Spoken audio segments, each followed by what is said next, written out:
తమ పాత గాజులను పారవేసే స్త్రీలు జాగ్రత్త. మీ జీవితమే మారిపోతుంది. వివాహిత స్త్రీ చేతుల్లో గాజులు లేకపోతే వారి అలంకారం అసంపూర్ణంగా ఉంటుందని మన సంప్రదాయం చెబుతోంది. గాజులు కేవలం ఆభరణం మాత్రమే కాదు, అవి స్త్రీ సౌభాగ్యానికి ప్రతీక. భర్త దీర్ఘాయుష్షు కోసం, కుటుంబ సుఖశాంతి కోసం గాజులు ధరించాలి అని మన హిందూ శాస్త్రాలు చెబుతున్నాయి. 16 శృంగారాలలో గాజులు ఒక ముఖ్యమైన భాగం. గాజుల మధురమైన శబ్దం ఇంటి వాతావరణాన్ని సానుకూల శక్తితో నింపుతుంది. ఇంట్లో ఐశ్వర్యం, సుఖశాంతి నిలిచి ఉండాలంటే స్త్రీ చేతులు ఎప్పుడూ గాజులతో అలంకరించబడి ఉండాలి. అందుకే గాజులను పవిత్రంగా భావించి ప్రత్యేక నియమాలు పాటిస్తూ ధరించడం శాస్త్రోక్తం. ఈ వీడియోలో గాజుల ప్రాముఖ్యత, వాటి వెనుక ఉన్న ఆధ్యాత్మిక అర్థం, ధరించేటప్పుడు పాటించాల్సిన నియమాలు అన్నీ వివరంగా తెలుసుకుందాం. ప్రతి వివాహిత స్త్రీ తప్పక తెలుసుకోవలసిన ఈ విషయాలు ఇంటి సుఖ సంపదను, దాంపత్య బంధాన్ని మరింత బలపరుస్తాయి. గాజులు ధరించేటప్పుడు పాటించవలసిన నియమాలు. గాజులు తొడుగుతున్నప్పుడు మీ ముఖం దక్షిణ దిశలో ఉండకూడదు. మార్కెట్లో అనేక రకాల గాజులు లభిస్తాయి. అయితే మన సంప్రదాయంలో పవిత్రమైనవి గాజులేనని భావిస్తారు. కొత్త గాజులు కొనేటప్పుడు మనం తీసుకోవలసిన జాగ్రత్తలు. కొన్నిసార్లు కొత్త గాజులలో విరిగినవి కూడా ఉండవచ్చు. అలాంటివి ఉంటే వాటిని వాడకూడదు. వెంటనే వేరు చేసి పారేయాలి. విరిగిన గాజులను కూతుర్లు ధరిస్తే తండ్రి లేదా సోదరుడికి ఆర్థిక నష్టం వస్తుందని ఒక నమ్మకం ఉంది. కాబట్టి గాజులు ఎప్పుడూ జాగ్రత్తగా తనిఖీ చేయాలి. విరిగిన గాజులను వాడటం తప్పే కాని పారేయడం వల్ల ఎలాంటి దోషం ఉండదు. గాజులు గురించి మరో ముఖ్యమైన విషయం ఏమిటంటే 2 చేతుల్లో సమాన సంఖ్యలో గాజులు ధరించకూడదు. ఉదాహరణకు ఎడమ చేతిలో 9 గాజులు ఉంటే కుడి చేతిలో 10 గాజులు ధరించాలి. ఒక చేతిలో తక్కువ, మరొక చేతిలో ఎక్కువ గాజులు ధరించడం శుభప్రదంగా భావించబడుతుంది. గాజులు ధరించేటప్పుడు మీ జుట్టు విరబోసి ఉంచకూడదు. ఈ విషయాన్ని జాగ్రత్తగా గమనించండి. ఒకవేళ మీ జుట్టు చిన్నదైతే తలపై ఒక దుప్పటి లేదా టవల్ కప్పుకుని తర్వాత గాజులు ధరించాలి. స్వర్ణ గాజులు, బంగారు గాజులు ఎప్పుడూ 2 చేతుల్లోనూ ధరించాలి. ఒక చేతిలో బంగారు గాజులు, మరో చేతిలో గడియారం లేదా బ్రాస్లెట్ ధరించడం అనుకూలం కాదు. ఇప్పుడు శాఖపోల లేదా కంకణం గురించి మాట్లాడుకుందాం. ఇది సౌభాగ్యానికి ప్రతీక. సింధూరం అద్దుకునేటప్పుడు వేలికి కొద్దిగా సింధూరం అంటుకుంటే దాన్ని శాఖపోలపై రాసుకోవాలి. ఇలా చేయడం వల్ల భర్త దీర్ఘాయుష్యుని పొందుతాడని నమ్ముతారు. గాజులు సౌభాగ్యానికి చిహ్నం. ఎక్కువ గాజులు ధరించలేని పరిస్థితి లేదా అలర్జీ ఉంటే కనీసం శాఖపోల మాత్రం తప్పక ధరించాలి. 2 గాజులు మాత్రమే ధరించినా సరిపోతుంది. ఇంట్లో అశుభవార్త వచ్చినప్పుడు మీరు ధరించిన గాజులను మళ్లీ పూజల సమయంలో వాడకూడదు. అవి అశుద్ధమైనవిగా పరిగణించబడతాయి. కొత్త గాజులు ధరించి రెస్టారెంట్కి లేదా పార్టీకి వెళ్లి అక్కడ మాంసాహారం తిన్నట్లయితే ఆ గాజులను శుభ్రం చేసి తర్వాతే పూజలలో ధరించాలి. మట్టి గాజులు అత్యంత పవిత్రమైనవిగా భావించబడతాయి. వీటిని ధరించి పూజలు చేస్తే స్త్రీలు ఎల్లప్పుడూ సౌభాగ్యవంతులుగా ఉంటారని శాస్త్రాలు చెబుతున్నాయి. వివాహితలు లేదా కన్యలు తెలుపు లేదా నల్ల రంగు గాజులు ధరించకూడదు. ఇవి దోషకరమైనవిగా భావిస్తారు. బదులుగా పసుపు, ఎరుపు, ఆకుపచ్చ, గులాబీ రంగు గాజులను ఎంచుకోవాలి. మీ గాజులను ఎప్పుడూ మరో స్త్రీకి ఇవ్వకండి. అలాగే ఇతరుల గాజులను మీరు ధరించకూడదు. ఇలా చేస్తే ఇంట్లో సమస్యలు తలెత్తుతాయని నమ్ముతారు. సాయంత్రం సూర్యాస్తమయం సమయంలో, ప్రదోషకాలంలో గాజులు ధరించడం మానుకోవాలి. పగలు లేదా రాత్రి ధరించవచ్చు, కాని సూర్యాస్తమయం సమయంలో మాత్రం కాదు. వివాహిత స్త్రీ చేయి ఒక్క క్షణం కూడా ఖాళీగా ఉండకూడదు. గాజులు లేకుండా చేయి ఖాళీగా ఉంటే అది అశుభమని మన సంప్రదాయం చెబుతోంది. గాజులు మార్చేటప్పుడు మనం కొన్ని జాగ్రత్తలు తీసుకోవాలి. అవేమిటంటే, గాజులు మార్చేటప్పుడు చేతికి ఒక దుప్పటి చుట్టుకోండి. ఒకవేళ దుప్పటి చుట్టుకోలేకపోతే రంగు దారం చుట్టుకుని గాజులు మార్చండి. కాని చేతిని మాత్రం ఒక్క క్షణం కూడా ఖాళీగా ఉండనివ్వకండి. కొత్త గాజులు కొనాలనుకుంటే మంగళవారం రోజు కొనకండి. శుక్రవారం రోజు కొనడం చాలా శుభప్రదం. గాజులు అనేవి మన సౌభాగ్యానికి ప్రతీక. అమ్మవారిపై మన భక్తిని గాజుల ద్వారా చూపిస్తాం. కాబట్టి గాజులను గౌరవంగా చూసుకోవడం, సరైన రీతిలో భద్రపరచడం ప్రతి వివాహిత స్త్రీ బాధ్యత. మన ఇళ్లలో తరచూ ఏం జరుగుతుందంటే, వివాహం తర్వాత సంవత్సరాల పాటు ధరించిన గాజులు పాతబడతాయి, కొన్ని విరుగుతాయి, కొన్ని ధరించడానికి పనికి రాకుండా పోతాయి. అలాంటి గాజులను కొందరు చెత్తలో వేస్తారు లేదా ఎక్కడో పడేస్తారు. కానీ ఇది అస్సలు సరైన పద్ధతి కాదు. అలాంటి గాజులను చెత్తలో వేయకూడదు లేదా ఎక్కడ పడితే అక్కడ పడేయకూడదు. వాటిని ఒక డబ్బాలో లేదా సంచిలో భద్రపరచి ఒక దారంతో కట్టి ఉంచాలి. తగిన సమయంలో, ఉదాహరణకు తీర్థయాత్ర సమయంలో లేదా పవిత్ర నది ఒడ్డున ఉన్నప్పుడు ఆ గాజులను నదిలో విసర్జించాలి. ఇలా చేయడం వల్ల సౌభాగ్యం కాపాడబడుతుందని, భర్తపై ఎలాంటి సంకటం రాదని నమ్ముతారు. ఋతుక్రమ సమయంలో శరీరం అశుద్ధ స్థితిలో ఉంటుంది. అలాంటి సమయంలో ధరించిన గాజులను తర్వాత పూజల్లో వాడకూడదు. ఋతుక్రమం ముగిసిన తర్వాత శుద్ధిగా తల స్నానం చేసి కొత్త గాజులు ధరించాలి. ఇది అమ్మవారి పూజలో పవిత్రతను నిలుపుతుంది. ఇంకో ముఖ్యమైన విషయం, మనం తరచూ స్నేహితులు, బంధువులతో కొన్ని వస్తువులను సంతోషంగా పంచుకుంటాం. ఇది మంచి అలవాటే కాని వివాహం తర్వాత కొన్ని వస్తువులను పంచుకోకూడదు. అవి మాంగల్యము, సింధూరం, కళ్ల కాటుక, నుదిటి బొట్టు, చేతి గాజులు, పాదాల చెంగుళ్ళు. ఈ 5 వస్తువులను ఎన్నటికీ మరొక స్త్రీకి ఇవ్వకూడదు, మరొకరి దగ్గర నుంచి తీసుకోకూడదు. ఇది అంధవిశ్వాసం కాదు, ఎన్నో తరాల నుండి వస్తున్న నమ్మకం. ఇలా చేయడం వల్ల దాంపత్యంలో గొడవలు రావచ్చు, సంబంధాలలో దూరాలు పెరగవచ్చు, మీ సౌభాగ్యానికి దృష్టి పడే అవకాశాలు ఉంటాయని నమ్ముతారు. కాబట్టి ఎంత సన్నిహిత స్నేహితురాలు, ఎంత ప్రియమైన సోదరి అయినా ఈ వస్తువులను పంచుకోవడం మానండి. ఇవి చిన్న విషయాల్లో అనిపించినా వీటిని పాటిస్తే మీ ఇంట్లో సుఖశాంతులు, ఆనందం నిలుస్తాయి. మీ భర్త దీర్ఘాయుష్యును పొందుతారు. మీ సౌభాగ్యం పట్ల గౌరవం. అమ్మవారు కూడా సౌభాగ్య చిహ్నాలను గౌరవించే స్త్రీలపై సంతోషించి కృప చూపిస్తారు. కాబట్టి పాత గాజులను ఎక్కడ పడితే అక్కడ వేయకుండా పవిత్ర నదిలో విసర్జించండి. ఋతుక్రమం తర్వాత పాత గాజులను తీసేసి కొత్త గాజులు ధరించండి. ఇది కేవలం ఆడంబరం కాదు, సౌభాగ్యానికి గౌరవం. మీ సౌభాగ్య చిహ్నాలను ఎవరితోనూ పంచుకోవద్దు.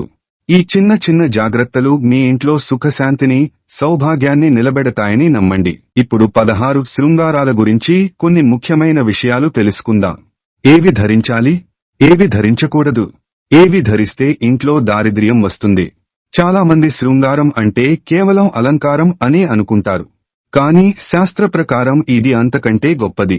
మన శాస్త్రాల ప్రకారం 16 శృంగారం కేవలం ఆభరణాలు కాదు. ఇవి స్త్రీ సౌభాగ్యం, ధర్మం, ఆధ్యాత్మిక బలం. పూర్తిగా శృంగారంతో అలంకరించుకున్న స్త్రీ లక్ష్మీదేవి స్వరూపంలా కనిపిస్తుంది. ఆమె తేజస్సుతో ఇంట్లో సుఖం, సమృద్ధి, సౌభాగ్యం పెరుగుతాయి. అయితే శృంగారం పవిత్రతతో, సరైన విధంగా ధరించినప్పుడే శుభ ఫలితాలు ఇస్తుంది. విరిగినవి, అశుద్ధమైనవి లేదా తప్పుడు సమయంలో ధరించిన శృంగారం శాపంగా మారుతుంది. ఫలితంగా ఇంట్లో కలహాలు, దారిద్ర్యం, భర్తపై సంకటాలు వస్తాయి. ముందుగా సింధూరం గురించి మాట్లాడుకుందాం. ఇది స్త్రీ సౌభాగ్యానికి అతి పెద్ద చిహ్నం. నుదుటిపై అద్దుకునే సింధూరం కేవలం ఎరుపు రేఖ కాదు, దాంపత్య బంధాన్ని నిలబెట్టే అగ్నిశక్తి. కాని సింధూరం అద్దుకోవడానికి నియమాలు ఉన్నాయి. ఉదయం స్నానం చేసిన తర్వాత శుద్ధమైన మనసుతో కుడి చేతితో సింధూరం అద్దుకోవాలి. రాత్రి నిద్రకు ముందు తప్పక తొలగించాలి. రాత్రంతా సింధూరం వేసుకుని నిద్రపోతే దాంపత్యంలో తగాదాలు పెరుగుతాయని, ఇంటి శాంతి భంగమవుతుందని నమ్ముతారు. ఇప్పుడు బొట్టు గురించి చెప్పుకుందాం. బొట్టు కేవలం అలంకారం కాదు, ఇది ఆజ్ఞచక్రాన్ని జాగృతం చేస్తుంది. ఎరుపు బొట్టు సౌభాగ్యం, సమృద్ధికి చిహ్నం. గుండ్రటి బొట్టు ఎల్లప్పుడూ శుభప్రదం. నల్ల బొట్టును అలంకారంగా వాడకూడదు. నల్ల బొట్టు కేవలం దృష్టిదోషం నుండి కాపాడుకోవడానికి మాత్రమే వాడాలి. దాన్ని అలవాటుగా వేసుకుంటే ఇంట్లో దారిద్ర్యం, వాస్తుదోషాలు వస్తాయని చెబుతారు. ఇప్పుడు కాటుక గురించి మాట్లాడుకుందాం. కాటుక సౌందర్యానికే కాదు, ధార్మిక భావనతో కూడా ముడిపడి ఉంది. యశోదమ్మ చిన్న కృష్ణుడికి కాటుక అద్దేది. దీని వెనుక ఉన్న నమ్మకం ఏమిటంటే, కాటుక తన కన్నయ్యను దృష్టిదోషం నుండి కాపాడుతుంది. అప్పటి నుండి ఈ సంప్రదాయం కొనసాగుతోంది. కాటుక కళ్లకు అందాన్ని ఇస్తుంది, అలాగే దృష్టిదోషం నుండి కాపాడుతుంది. కానీ కాటుక శుద్ధమైనదే కావాలి. రసాయనాలతో తయారైన కాటుకలు కళ్లకు హానికరం. అలాంటి వాటితో ధార్మిక ప్రయోజనం ఉండదు. ఇంట్లో నెయ్యితో తయారు చేసిన కాటుక ఉత్తమం. ఇది కళ్లకు చల్లదనాన్ని ఇస్తుంది, అమ్మవారి కృపను కాపాడుతుంది. కాబట్టి కాటుకను కేవలం సౌందర్యం కోసం కాకుండా, దృష్టి దోషం మరియు నకారాత్మక శక్తుల నుండి రక్షించే కవచంలా భావించాలి. ఇప్పుడు ముక్కుపుడక గురించి చెప్పుకుందాం. ముక్కుపుడక కేవలం ఆభరణం కాదు, ఇది స్త్రీ శృంగారంలో అత్యంత ముఖ్యమైన భాగం. మన సంప్రదాయంలో ఇది వివాహిత స్త్రీకి ప్రత్యేక చిహ్నం.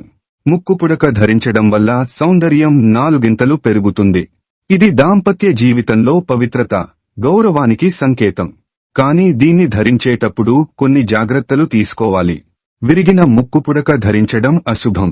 ఇది దాంపత్యంలో గొడవలకు దారితీస్తుందని నమ్ముతారు. ఇతరుల పాత ముక్కుపుడక ధరించడం కూడా మంచిది కాదు. ప్రతి ఆభరణంలో ఆ వ్యక్తి శక్తి, సంస్కారం ఉంటాయి. అవి నకారాత్మక ప్రభావం చూపవచ్చు. అశుద్ధ స్థితిలో ముక్కుపుడక ధరించడం అపశకునం. శుద్ధ మనసుతో ధరించినప్పుడు మాత్రమే ముక్కుపుడక సౌభాగ్యం, సుఖం, సమృద్ధి ఇస్తుంది. శృంగారం కేవలం బాహ్య సౌందర్యంతో సంబంధం కాదు. ఇది అంతరంగ పవిత్రతో ముడిపడి ఉంటుంది. ముక్కుపుడక ధరించేటప్పుడు మనసు శుద్ధంగా ఉండాలి. అప్పుడే ఇది సౌభాగ్యం, సుఖ సమృద్ధిని ఇస్తుంది. ఈ నియమాలను అలక్ష్యం చేస్తే దాంపత్యంలో ఒడిదుడుకులు వస్తాయి. భర్తపై సంకటాలు కమ్ముకోవచ్చు. కాబట్టి ముక్కుపుడకను గౌరవంతో, పవిత్ర భావంతో ధరించండి. ఇది సౌందర్యాన్ని పెంచడమే కాదు, దాంపత్యంలో సుఖస్థిరత్వాన్ని నిలబెడుతుంది. ఇక మెహందీ అనగానే మనసులో ఆనందం, శుభ సందర్భాలు గుర్తుకు వస్తాయి. వివాహం వంటి శుభకార్యాల్లో వధువు చేతులు, పాదాలకు మెహందీ అద్దడం ప్రత్యేక ఆచారం. మెహందీ ఎంత ఎర్రగా పండితే భర్త ప్రేమ అంతగా ఉంటుంది అని నమ్మకం. ఫీకగా లేదా అసంపూర్ణంగా పండితే అది అశుభ సంకేతం. అసంపూర్ణ మెహందీ దాంపత్యంలో లోటును లేదా భవిష్యత్తులో అడ్డంకులను సూచిస్తుంది. కాబట్టి మెహందీని కేవలం సౌందర్యం కోసం కాకుండా పవిత్ర సంప్రదాయంగా, శ్రద్ధతో, ప్రేమతో అద్దుకోవాలి. మంగళసూత్రం కేవలం గొలుసు లేదా ఆభరణం కాదు. ఇది స్త్రీకి అత్యంత పవిత్రమైన సౌభాగ్య చిహ్నం. భర్త దీర్ఘాయుష్కు, దాంపత్య స్థిరత్వానికి సంకేతం. మంగళసూత్రాన్ని జాగ్రత్తగా భద్రపరచడం చాలా ముఖ్యం. దాన్ని నిర్లక్ష్యంగా ఎక్కడో విసిరేయడం లేదా అశ్రద్ధగా ఉంచడం అశుభం. విరిగిన మంగళసూత్రం ఎన్నటికీ ధరించకూడదు. ఇది దాంపత్యంలో అడ్డంకులు, భర్తపై సంకటాలు తెచ్చిపెడుతుందని నమ్మకం. పవిత్ర భావంతో ధరించిన మంగళసూత్రం సౌందర్యాన్ని పెంచడమే కాకుండా ప్రేమ, సౌభాగ్యాన్ని నిలబెడుతుంది. గాజులు స్త్రీ శృంగారానికి గుర్తింపు. వాటి మధురమైన శబ్దం ఇంట్లో సానుకూల శక్తిని నింపుతుంది. వివాహిత స్త్రీలు ఎల్లప్పుడూ గాజులు ధరించడం పవిత్రంగా భావించబడింది. కానీ గాజులు విషయంలో నిర్లక్ష్యం చేయకూడదు. విరిగిన గాజులను ధరించడం అశుభం. విరిగిన ఆభరణం నకారాత్మకతను సూచిస్తుంది. ఇది ఇంట్లో దారిద్ర్యాన్ని తెస్తుంది. అలాగే పాత గాజులు వాస్తు దోషాన్ని కలిగిస్తాయి. ఇవి ఇంట్లో సంపదను ఆపివేస్తాయి. సుఖశాంతి తగ్గుతుంది. గాజులు రంగు కూడా చాలా ముఖ్యం. మన సంప్రదాయంలో ఎరుపు, ఆకుపచ్చ, స్వర్ణ రంగు గాజులు శుభప్రదం. ఎరుపు రంగు ప్రేమ, శక్తికి చిహ్నం. ఆకుపచ్చ సౌభాగ్యం, సమృద్ధికి సంకేతం. స్వర్ణ గాజులు గౌరవం, ఐశ్వర్యానికి చిహ్నం. ఈ రంగుల గాజులను ధరించడం వల్ల శృంగారం పూర్తవుతుంది. ఇంట్లో సౌభాగ్యం, సుఖ సమృద్ధి నిలిచి ఉంటాయి. మెట్టెలు, చెంగుళ్లు స్త్రీ శృంగారంలో ప్రత్యేక స్థానం కలిగి ఉన్నాయి. మెట్టెలు వివాహిత స్త్రీలకు సౌభాగ్య, భర్త దీర్ఘాయుష్కి చిహ్నం. కానీ మెట్టెలు ఎల్లప్పుడూ వెండిలోనే శుభప్రదం. బంగారు మెట్టెలు ధరించడం అశుభం. చెంగుళ్ల మధురమైన శబ్దం ఇంట్లో సానుకూల శక్తిని నింపుతుంది. ఇవి కూడా వెండిలోనే ధరించాలి. బంగారు చెంగుళ్లు ధరించడం లక్ష్మీ వదిలి వెళ్లడానికి కారణమని చెబుతారు. మాంగటిక కూడా శక్తివంతమైన శృంగారం. ఇది నుదుటి మధ్యభాగంలో ధరిస్తారు. ఇది బ్రహ్మస్థానాన్ని స్పృశిస్తుంది. ఇది స్త్రీ శక్తిని సమతుల్యం చేస్తుంది, గౌరవాన్ని పెంచుతుంది. విరిగిన లేదా మురికైన మాంగటిక ధరించడం ఇంటిమీద సంకటాలు తెచ్చే అవకాశం ఉందని నమ్మకం. ఉంగరాలు కూడా శృంగారంలో భాగం. కాని ఇతరుల పాత ఉంగరాలను ధరించకండి. ఇనుము ఉంగరాలు స్త్రీలకు అపశకునం. 16 శృంగారం యొక్క నిజమైన ప్రాముఖ్యత శుద్ధ మనసుతో ధరించడంలో ఉంది. కేవలం ఫ్యాషన్ కోసం కాకుండా పవిత్ర భావంతో ధరించాలి. శ్రద్ధతో, సౌభాగ్య భావంతో ధరించిన శృంగారం స్త్రీకి లక్ష్మీ స్వరూపం ఇస్తుంది. భర్త దీర్ఘాయుష్షు, కుటుంబ సుఖశాంతి, ఐశ్వర్యం ఇవన్నీ నిలబెడతాయి. ఈ వీడియో గనుక మీకు నచ్చినట్లయితే ప్లీజ్ లైక్ చేసి మీ ఫ్రెండ్స్ కి షేర్ చేయండి. అలాగే మా కొత్త వీడియోస్ మీకు వెంటనే చేరాలంటే మా ఛానల్ ని సబ్స్క్రైబ్ చేసుకుని పక్కనే ఉన్నటువంటి బెల్ ఐకాన్ ని ప్రెస్ చేయండి. ధన్యవాదములు.